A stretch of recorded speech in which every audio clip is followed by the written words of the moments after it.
마태복음 7장 45절부터 52절에 기록된 대로 보통 사람이 아닙니다. 이거 선생이에요. 니고데모가 다시 태어난다고 하는 것을 도무지 모르겠다고 말하니까 예수님은 그에게 내가 이스라엘 선생인데 이것을 모른다니 말이 되느냐 이렇게 책망하신 겁니다. 그 이유가 뭡니까? 성경 전체가 말씀하고 있는 것이 바로 다시 태어나는 백성의 창조예요. 성경 중심 사상은 인간을 바로 창조해서 새로운 백성을 만드는 하나님의 계획에 대한 겁니다. 죄로 죽어있던 그들을 살려서 그리스도 안에 온전한 자로 세우는 겁니다. 성경에는 한번 태어난 사람들이 어떻게 하면 하나님 앞에 새로 태어날 수 있는가에 대한 여기에 대한 것이 초점이 맞춰져 있습니다. 성경에는 새로 만들어진 사람, 새로 태어난 사람에 대한 것으로 가득 차 있습니다. 근데 성경을 가르친다고 하는 사람이 새로 태어난다는 것을 모른다면 이것은 말이 되질 않는 거죠. 그래서 오늘 본문에서는 그 일을 땅의 일과 하늘의 일로 구분짓고 있습니다.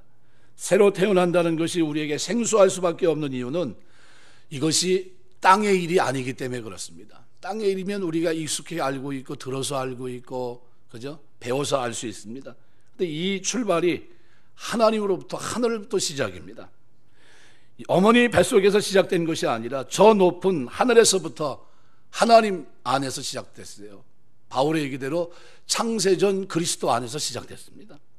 12절 보면 내가 땅의 일을 말하여도 너희가 믿지 아니하거든 하물며 하늘의 일을 말하면 어떻게 믿겠느냐. 땅의 일도 못 믿으면서 하늘의 일을 어떻게 믿겠냐는 거죠.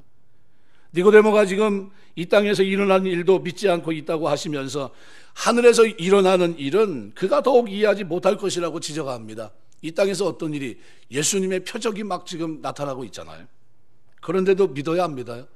믿지 못하잖아요. 그런데 하늘에서의 일을 믿겠습니까? 말도 안 됩니다. 이 땅에서 일어나는 일은 뭐고 하늘에서 일어나는 일은 뭐냐는 거예요. 오늘 11절에 보면 진실로 진실로 내게 이르노니 우리 아는 것을 말하고 본 것을 증거하노라. 그러나 너희가 우리 증거를 받지 아니하는도다. 이 증거라는 이 증언으로 표현되어 있는 마르티리안이라는 이 단어는 증거를 행하여진 증거 이런 뜻입니다. 여기가 너희가 받지 아니하였도다. 11절에 보시면은 그렇게 표현하고 있는데 내게 이르노니 우리가 아는 것을 말하고 본 것을 증언하노라. 그러나 너희가 우리의 증언을 받지 아니하였도다. 이 단어는 현재형으로 되어 있습니다. 그들이 계속해서 받아들이기를 거부한다 이런 뜻이에요.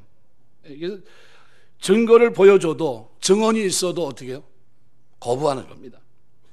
예수님은 니고데모가 지금 이 땅에서 일어나는 일도 믿지 않고 있다고 하시면서 하늘에서 일어나는 일은 더욱 이해하지 못할 거다 이렇게 말씀하고 계십니다. 이 땅에서 일어나는 일은 뭐고 하늘에서 일어나는 일은 뭡니까? 바로 그 11절이 바로 그런 내용을 설명하고 있는 겁니다. 그래서 의도적으로 계속해서 거부하고 있어요. 하나님이 한쪽에서는 하나님의 하나님 되심을 나타내고 있고 그죠? 그런데도 한쪽에서는 어떻게 해요? 믿지 않습니다. 여기서 땅의 일이라고 하는 것은 한번 태어난 자가 다시 태어나는 것을 말합니다. 니고데모는 성경을 수없이 읽고 가르쳤지만 사람이 다시 태어날 수 있다고 하는 것을 믿지 않습니다. 우리가 어떻게 다시 태어날 수 있습니까? 내가 이미 한번 태어났음에도 불구하고 완전히 변하여 새 사람이 될 수 있다고 하는 것을 우리가 믿을 수 있냐는 거죠. 구제불능의 사람, 이런 사람도 다시 태어날 수 있다고 성경은 말하는데 그런데 니고데모는 다시 태어남에 대해서 무슨 말인지 이해를 못합니다. 만약 우리가 여기서 완전히 변해서 새로운 사람이 될 수 있다는 사실을 믿지 않는다면 그 이상의 말씀은 아무리 들어도 이해할 수 없습니다. 성경은 우리가 변화될 수 있다고 말합니다. 이 땅에서 변해서 새 사람이 되는 것을 믿지 않는데 어떻게 하늘에서 일어나는 일을 이해할 수 있겠습니까? 아주 불가능한 겁니다. 이제 땅의 일도 모른다면 그럼 하늘의 일은 도대체 뭡니까? 하늘의 일이 하나님으로부터 시작됐는데 이것은 우리를 새롭게 하기 위해서 하나님 안에 세운 영원한 언약과 의논을 말합니다. 삼위일체 하나님 사이의 약속이에요. 영원한 시간 안에는 삼위 하나님 사이에 한 회의가 있었습니다. 이 회의의 주제는 뭐냐 하면 우리의 거듭남입니다. 우리 인간이 자연적인 본성이 아니라 새로운 본성으로 만들어질 수 있는가 하는 이런 문제입니다. 이것이 하나님의 삼위일체 하나님의 영원한 회의의 주제였습니다. 우리 안에 신의 성품을 심는 것이 하나님께서 영원전부터 지니신 프로그램이에요. 하나님이 이 계획을 실행에 옮기기 위해서 이 땅에 그리스도를 보낸 겁니다. 이 땅에서 내가 변하고 새 사람이 될 수 있다고 하는 것을 믿지 못하는 사람이 어떻게 이것을 주제로 해서 영원전에 삼위 하나님 사이에 의논이 있었다는 것을 믿을 수 있겠습니까? 믿을 수 없습니다. 모든 사람들은 눈에 보이는 것만 인정하려고 합니다. 그저 눈에 보이는 것밖에는 믿음이 가지 않습니다. 고집이 있고 나름대로의 식견이 있어서 그것이 옳지 않다는 것을 알면서도 자기의 삶을 바꾸려고 하지 않습니다. 이것을 운명이라고 생각합니다. 이 땅에서 우리가 새로워질 수 있다고 하는 것을 믿지 않는 사람은 하나님의 영원한 회의가 있었다는 것도 믿을 수 없어요. 우리를 새롭게 하기 위해서 하나님께서 어떤 계획을 세우셨는가를 믿으려고 하지 않습니다. 그럼 하나님께서 그럼 우리를 구원하기 위해서 계획한 회의가 뭡니까? 삼위 하나님 사이의 의논한 중에 내리신 결론이 바로 오늘 본문의 14절이에요. 모세가 광야에서 뱀을 든 것 같이 인자도 들려야 하리니. 하나님의 영원한 회의에서 내려진 결론은 이 땅에 오신 예수님이 들리는 겁니다. 인자를 든다는 것은 저주를 받는 것을 의미합니다. 하나님의 회의의 결론은 제2위 되신 그리스도께서 저주를 받으심으로 하나님께서 우리 인간들의 불순종과 죄를 용서하시고 그들에게 이 놀라운 새 성품을 심어주시는 것을 의미합니다. 민수기 21장에 보시면은 이스라엘 백성이 광야에서 다시 한번 음식으로 하나님을 몹시 원망하고 요구를 할 때 하나님께서 그들을 불뱀을 보내서 물게 하십니다. 놋뱀을 만들어 장대에 단다고 하는 것은 그들이 지은 죄의 원인이 된 사건을 공개하고 시인하는 것을 말합니다. 원래 놋은 하나님의 진노를 상징하고 무엇을 높이 다는 것은 저주를 의미합니다. 나무에 달려 죽었다는 것은 저주를 받은 자입니다. 사람을 나무에 달아 죽이는 형벌은 하나님께 범죄한 사람을 죽일 때 사용하는 그런 방법입니다. 놋뱀을 매단다 이런 생각은 어디서부터 나온 겁니까? 하나님으로부터 나온 거예요. 뱀에 물리면 다 죽는 줄 알고 있었습니다. 그래서 실제로 이 놋뱀을 보지 않은 자는 어떻게 됐을까요? 죽었을 겁니다. 다 죽었습니다. 그런데 놋뱀을 본 사람들은 살아났어요. 하나님의 방법에 순종한 사람들은 모두 생명을 얻었던 겁니다. 예수님께서는 바로 이 사건과 지금 자신을 연결시키면서 광야에서 뱀을 든 것 같이 인자도 들려야 되리니 이 말씀을 하신 거예요. 저를 믿는 자마다 영생을 얻게 하려 하심이라 분명히 얘기합니다. 인자가 들려야 된다는 말은 들린다는 건 들려 올려진다는 거예요. 요한복음에서는 휩소데나이라는 이 들려야 된다는 이 단어가 십자가에 예수님께서 들리셨다는 표현과 하늘 위로 높임을 받으셨다는 표현 모두에 사용됩니다. 요한복음 8장 28절이나 12장 32절, 34절 이 똑같은 표현을 다 써요. 인자도 들려야 하리니 여기 예수님께서 이와 같이 인자도 들려야 되리니 부사 후토스라는 단어인데 자신의 들리심은 모세가 광야에서 뱀을 든 것에 비유했던 겁니다. 민수기 21장 9절. 모세가 뱀을 든 이유가 뭡니까? 이스라엘이 광야에서 하나님을 시험하는 데 대한 징계로 불뱀 재앙을 만났고 이스라엘이 멸절되는 심각한 위기에 직면했을 때 재앙을 만난 사람들을 구원하기 위해 취해진 조치가 바로 불뱀 형상의 놋뱀을 드는 것이었어요. 예수님이 십자가에 들리심으로 죄로 인해 멸망의 위기에 놓인 오늘 인류를 위한 하나님의 중대한 조치를 오늘 본문에서 말씀하고 있는 겁니다. 인자가 들려야 하리니, 헬라말로 데이라는 하리니라는 이 말은 인칭 변화가 없는 동사입니다. 반드시 뭐뭐해야 된다 이런 뜻이에요. 논리적 필요성을 강조하는 기능을 가진 단어입니다. 그러니까 예수님이 이 땅에 오셔서 놋뱀과 같이 들려야 된다는 거예요. 그것이 아니면은 우리가 구원받지 못한다는 겁니다. 이미 뱀에 물려 죽어 있어요. 본 사람은 살고 보지 않는 사람은 죽습니다. 오늘날 우리 모든 불행은 하나님에 대한 원망과 불순종에서 왔습니다. 첫사람 아담으로부터 지금까지 이 불순종은 유효합니다. 원죄 틀 속에 있어요. 자연인은 여전히 죄 가운데 있습니다. 유일한 길은 장대에 달린 놋병과 같은 그리스도를 바라보는 데 있어요. 믿는데 우리의 모든 생명은 그래서 어디요? 하나님으로부터 옵니다. 왜요? 이런 프로그램 자체가 하나님으로부터 시작됐고 하나님으로부터 이 프로그램을 진행하기 위해서 이 땅에 누가 오셨습니까? 우리 예수님이 이 땅에 성육신하신 거예요. 호흡과 생활에 필요한 모든 것이 다 하나님으로부터 온 겁니다. 근데 그것으로 하나님께 영광 돌리지 않고 오히려 하나님을 더 멀리하고 하나님을 무시하고 하나님을 업신여겼습니다. 그 결과 모두 죄의 독에 쏘여 죽어 있는 거예요. 말씀 앞에 순종하지 못했던 첫사람 아담의 원죄의 틀 속에서 다 죽어 있어요.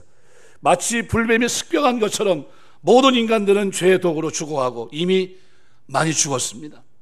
우리 인간이 하나님께 요구하기도 전에 하나님께서는 하나의 해결책을 제시하셨는데 그것은 제2위 하나님을 높이 달아 누구든지 이분만 바라보면 다 죄의 독에서 해방되고 새로운 생명을 얻게 한다는 거예요. 그런데 우리가 가만히 있어도 저절로 완전히 변하는 새로운 사람이 되느냐? 절대 그렇지 않습니다.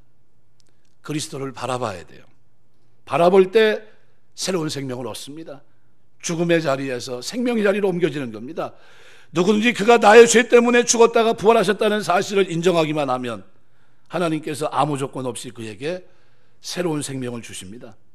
이것을 안 믿는 사람은 미신이라고 하든 비과학적이라고 얘기하든 비난하든 상관이 없습니다. 왜냐하면 이것은 삼위 하나님 사이의 의논이고 약속입니다. 성부 하나님께서는 누구든지 아들을 믿고 나오는 자는 모두 다 살려주시기로 약속하셨어요. 그가 전에 어떤 사람이었으며 무슨 일을 하던 사람이었고 어떤 경력을 가졌든지 간에 새로운 생명을 주셔서 그로 완전히 새 사람 되게 하십니다. 예수님이 오늘 13절에서 근데 이런 얘기를 합니다. 하늘에서 내려온 자 곧 인자 외에는 하늘에 올라간 자가 없느니라 이렇게 얘기합니다. 여기 하늘에 올라간 사람이 하나도 없습니까? 성경에 보면 두 사람 있잖아요. 에녹도 있고 엘리야도 있어요. 창세기 5장 24절에 에녹 300년을 하나님과 동행하며 하나님이 데려가심으로 이 땅에 없었다. 엘리야의 승천이 열왕기하 2장 9절에서 11절에 기록이 되어 있어요. 올라간 자가 없느니라. 이 단어는 뭐뭐밖에 아무도 뭐뭐 아니라는 no one except라는 단어입니다. 뭐뭐밖에는 아무도 아니라는 거예요. 문자적으로는 예수님 이외에는 아직 한 사람도 하늘에 올라가지 못했음을 보여주고 있는 단어입니다. 여기 써 있는 이 우데이스 올라간 자, 이것이 부정하고 있는 올라간 아나베베켄이라는 이 헬라 말인데 이게 동사 완료 시제입니다. 과거에 완료된 동작의 현재적 결과를 나타내는 겁니다. 이게 무슨 얘기냐면요, 쉽게 하면 이런 겁니다. 예수께서 에녹과 엘리야의 승천을 부인하신 것이 아니라 현재적 결과로서 하늘의 일을 말해줄 수 있는 존재가 자신밖에 없다는 거예요. 이 세상에 유일하게 자신만 이 얘기를 할 수 있다는 겁니다.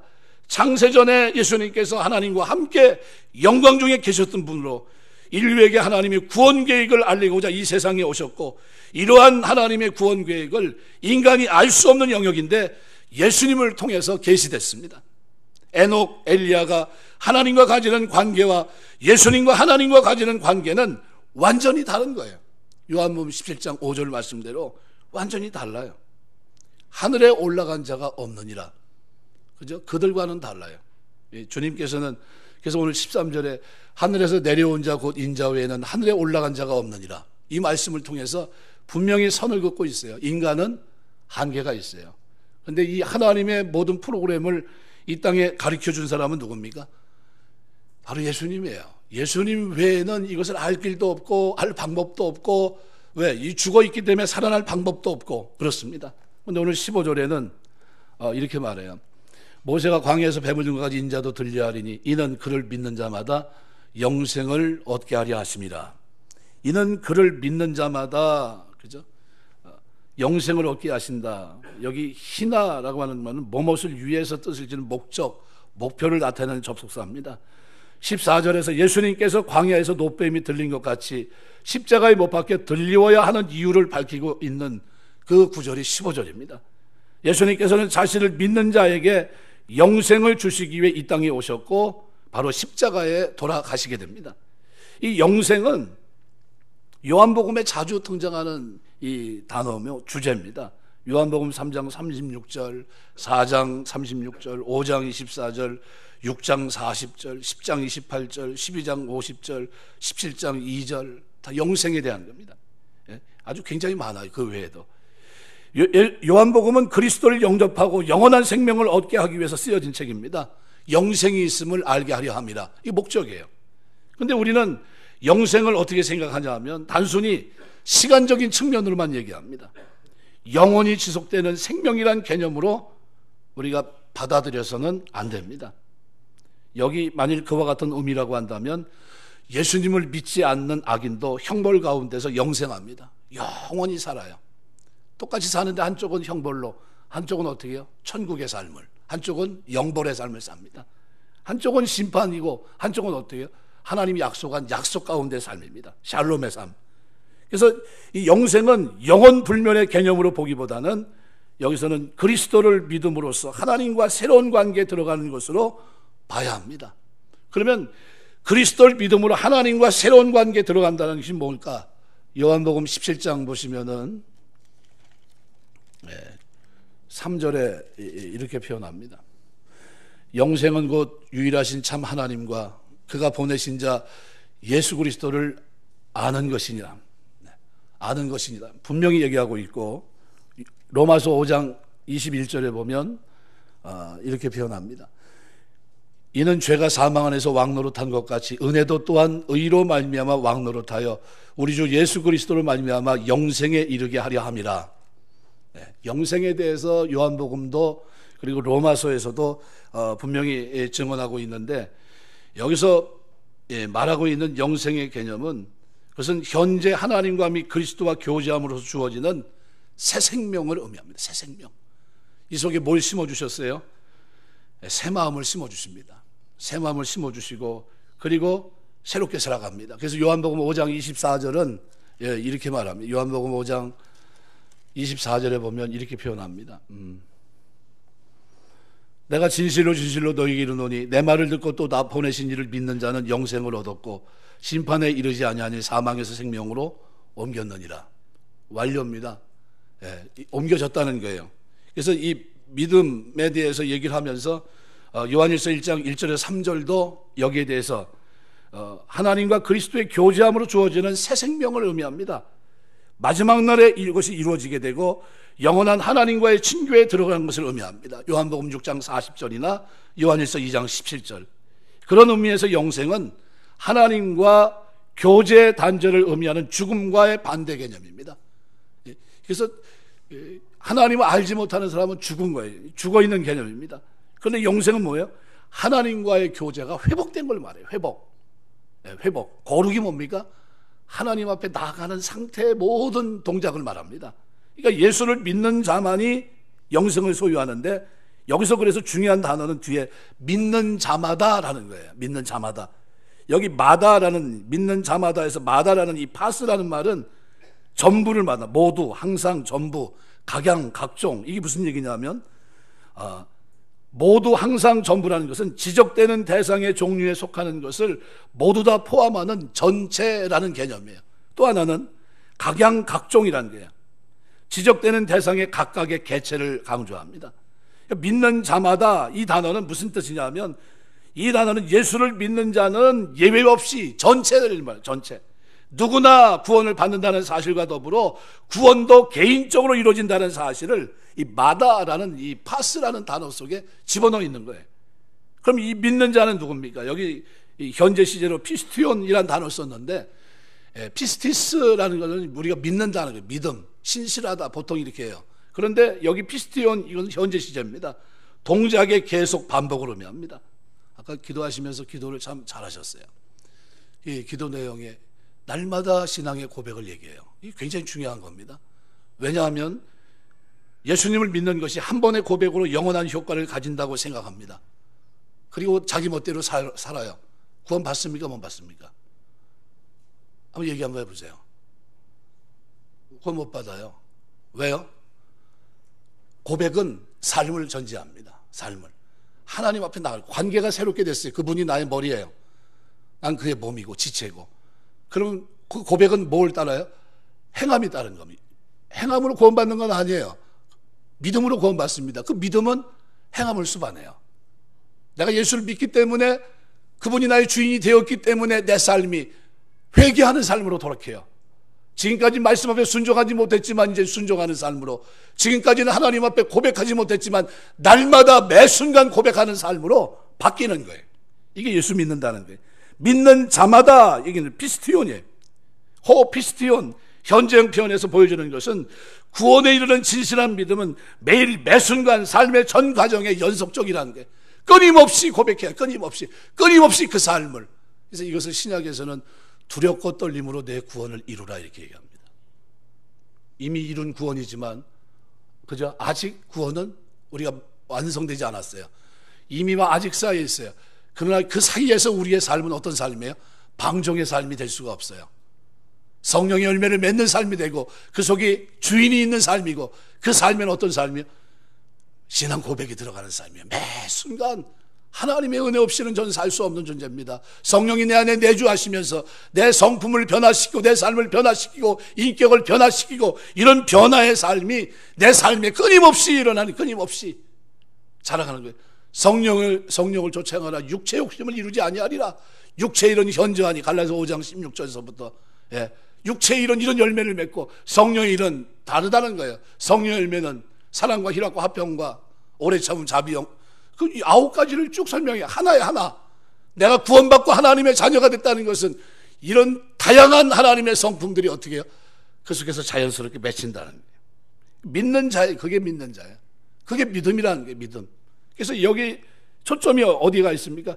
이는 그를 믿는 자마다 영생을 얻게 하려 하십니다.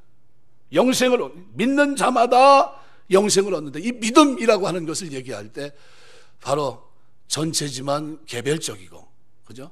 누구든지 구원을 받지만 개인적인 구원이고, 그리고 이 믿음은 날마다의 고백이에요. 날마다.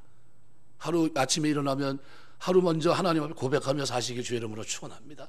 오늘 하루가 내일 또 다른 하루가 나에게 전개될지 안 될지 나는 몰라요. 전화가 왔는데 어떤 전화가 왔냐면, 요즘은 법이 바뀌어서 이제 다중시설, 이제 이게 사람들이 많이 모이는 이런 뭐 교회라든가 무슨 공공단체에서는 이제는 무슨 재난훈련, 그리고 또 뭘 훈련받아야 되냐 하면 요즘 흉부 압박하는 거 있죠? 심폐소생술, 그거를 이제 해야 된대요. 전화가 뜬금없이 왔어요. 와가지고 우리 교회에서 해야 된대요. 그래서 아니 여태까지 안 했었는데요. 법이 바뀌었습니다. 이제부터는 해야 됩니다. 그것도 성도 중에 몇 명인지 모르지만 그 중에 절반은 받아야 이게 합격 자격증이 나갑니다. 뭐 이렇게 나가요. 그래서 하여간 뭐 어떻게 되는지 잘 모르겠지만 12월 중에 둘째 주가 됐든 한번 와서 그럼 한번 해보십시오. 9시에 예배 오십시오. 그래서 9시에 11시는 복잡하니까 9시에 오셔가지고 얼마나 한 40분 해야 된대요. 그래서 아니 40분씩이나 그걸 할 수 있는 사람이 있을지 모르겠지만 다 갈 거예요 아마 제가 볼 때는.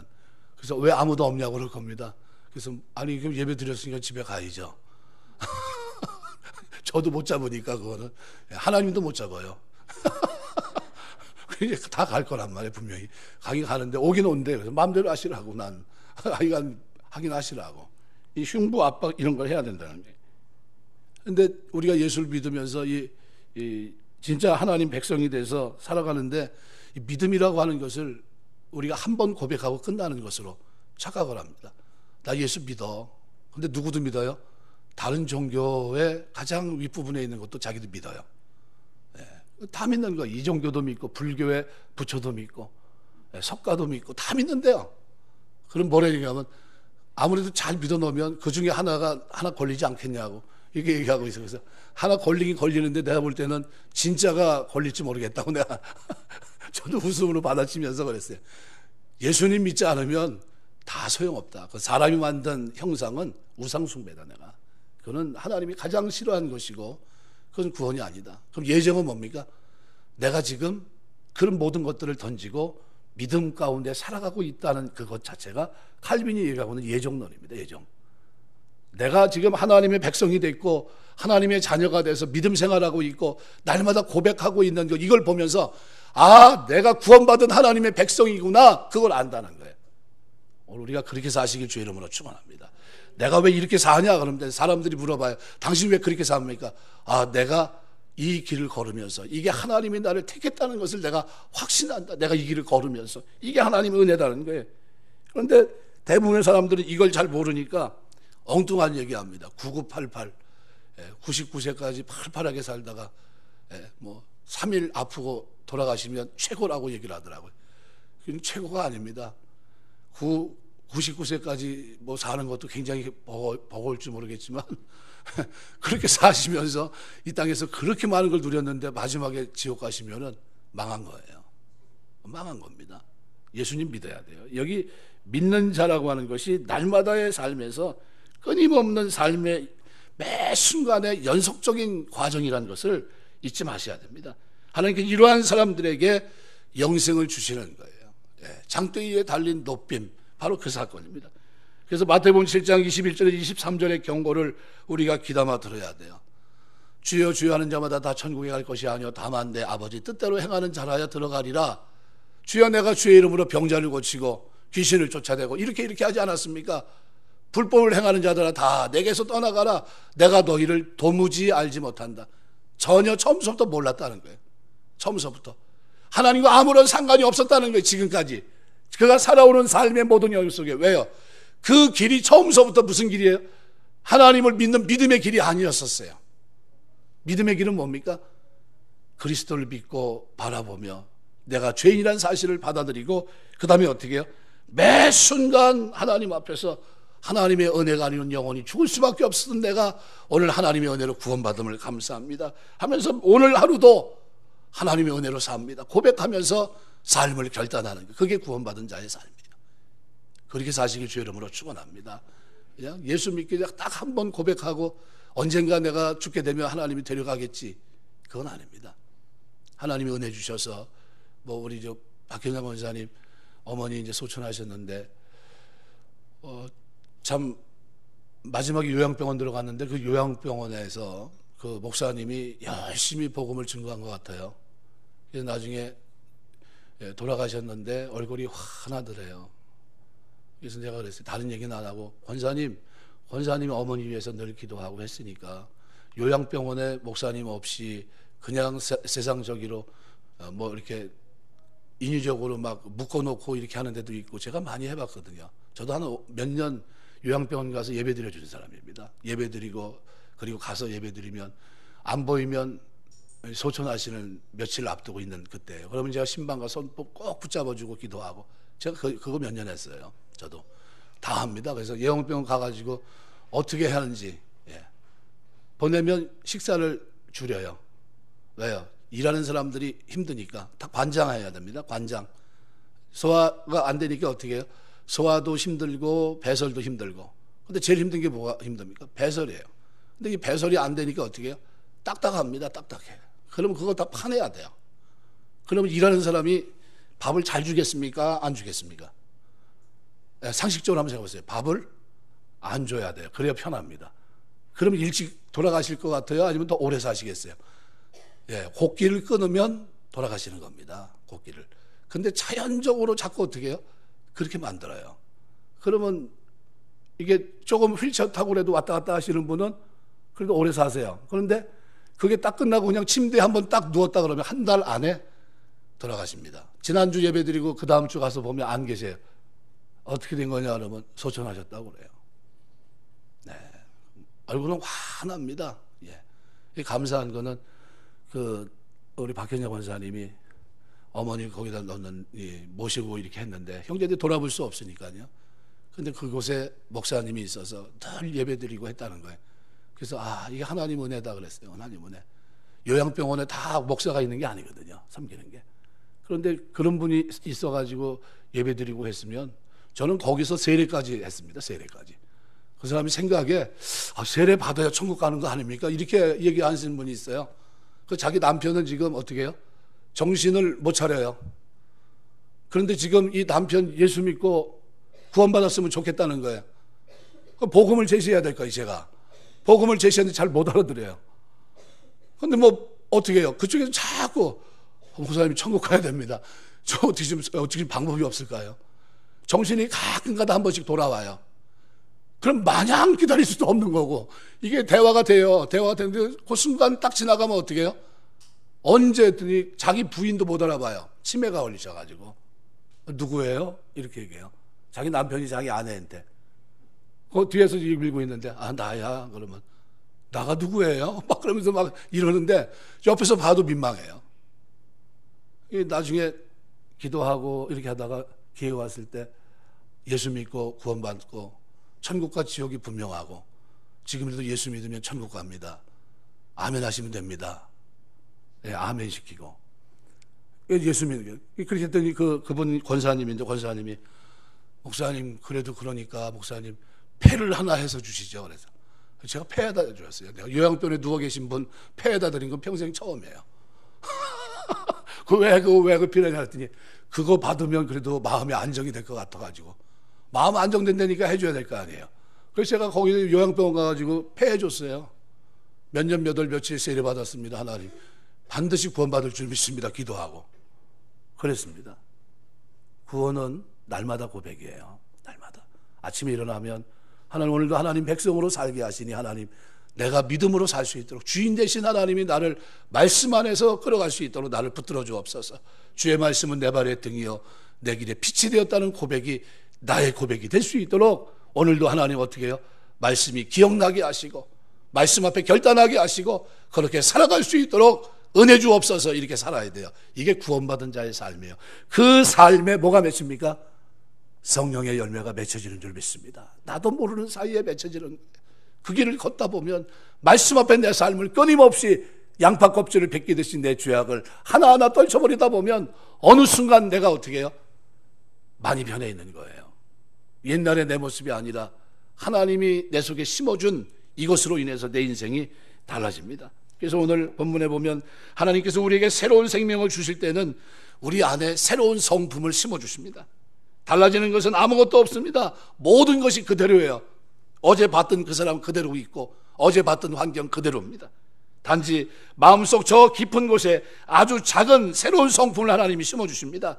눈에 보이는 것은 아무것도 없습니다. 우리 안에 새겨진 이 새로운 성품을 어느 신랑이 신부와 결혼하면서 준 결혼 선물과 같습니다. 그것은 앞으로 있을 영광스럽고 아름다운 모든 생활의 약속이 됩니다. 호세아서에서 하나님께서는 우리에게 장가드실 때 지창금으로 당신의 성품을 우리에게 주심으로 장가들겠다고 하셨습니다. 하나님의 아름다운 성품을 우리 안에 심어주시는 것이 하나님이 우리와 결혼하는 결혼 선물이에요. 그게 우리가 새로운 삶을 살 수 있는 능력입니다. 이것이 나로부터 시작됐어요? 하나님부터 시작된 겁니다. 삼위 하나님, 그러므로 내 안에 있는 하나님의 성품을 잘할 수 있도록 여러분이 끊임없이 하나님 앞에 무릎 꿇게 되시길 주의 이름으로 축원합니다. 말씀 앞에, 그리고 그 속에서 인내하면서 우리의 믿음을 지켜야 돼요. 이것이 신앙생활입니다. 신앙생활은 그래서 인내, 말씀을 붙들고 견디는 이 휘포문에 견디는 이것이 신앙생활의 말 그대로 가장 아름다운 아름다움입니다. 견디는 말씀을 맺겠습니다. 오늘 본문에 기록한 그대로 오늘 우리가 그리스도 안에서 구원받게 하신 하나님의 은혜에 감사하면서 우리가 날마다 내가 예수를 믿게 된 것은 삼위 하나님의 계획 속에서의 프로그램 속의 진행이다. 그리고 이것은 말로 표현할 수 없는 놀라운 은혜인데 이것은 영생이라고 하는 개념은 막연하게 오래 산다 이런 개념이 아니라 주인 되신 그리스도와 새로운 성품을 가지고 이제는 순종하는 자로, 충성하는 자로, 섬기는 자로, 사랑하는 자로, 절제하는 자로 살아가는 것을 말합니다. 신의 성품에 참여한 거룩함이 그 삶 속에 나타나기 시작하고 그러면서 어떻게 해요? 하나하나 다듬어지면서 하나님 백성으로 사는 겁니다. 그래서 그 모습을 보면서 칼빈은 하나님의 예정을 확인할 수 있다 이렇게 얘기했던 겁니다. 오늘 여러분의 삶을 보면서 바로 하나님의 예정을 확인하는 거예요. 아, 저분이 전에는 저랬는데 지금 예수 믿고 이렇게 달라지는 걸 보니까 하나님이 예정한 사람이구나. 그걸 우리가 아는 거예요. 그래서 그걸 통해서 우리가 하나님의 은혜를 제삼 깨닫고 그리고 하나님 앞에 가까이 가는 겁니다. 저와 여러분의 삶 속에 날마다 믿는 자 하나님과의 관계 속에서의 이 고백이 끊임없이 계속될 수 있는 여러분의 삶이 되시기를 주의 이름으로 축원합니다. 기도하겠습니다.